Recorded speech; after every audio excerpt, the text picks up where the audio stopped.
Hi students. How you're feeling? Today we learn basic of English grammar. Alphabets, consonants, vowels or word. Subscribe for more videos. Alphabets. Alphabets are sets of letters used to write languages. The English alphabet, for example, has 26 letters A to Z that combine to form words. Other languages have their own alphabets, like Urdu's Nastaliq script or Arabic's own distinct letters. Consonants. Consonants are speech sounds made by blocking airflow with the tongue, teeth, or lips. In writing, consonants are letters like B, C, D, F, G, etc. Basically, all letters that aren't vowels A, E, I, O, U. Vowels. Vowels are the speech sounds you make without blocking the airflow. Think of them as the open sounds that let the voice flow freely. In English, the basic vowel letters are A, E, I, O, U, and sometimes Y when it acts like a vowel. They combine to form the core of every syllable, giving words their melody and shape. Words. Words are the building blocks of language, little chunks of sound or writing that carry meaning.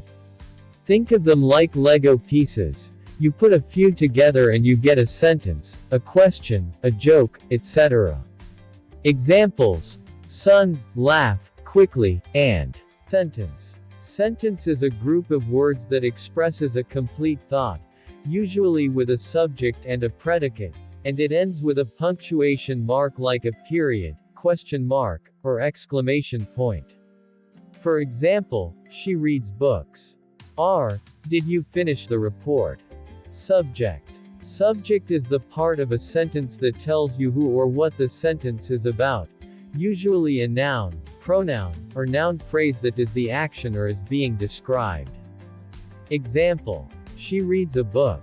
Right pointing arrow, she, is the subject. The old tree swayed in the wind. Right pointing arrow, the old tree, is the subject. It's the core of the sentences, who, what, before the verb. Predicate. Predicate is the part of a sentence that tells us what the subject is or what state it's in. It usually includes the verb and any objects, complements, or modifiers that go with it. In she writes a letter, the predicate is writes a letter. In the sky is clear, the predicate is clear. Verb. Verb is the word that shows what the subject is doing or what state it's in. It's the action, occurrence, or linking word in a sentence. Example: run, think, be. Thanks for watching the video. You can also ask any questions about English grammar. Subscribe.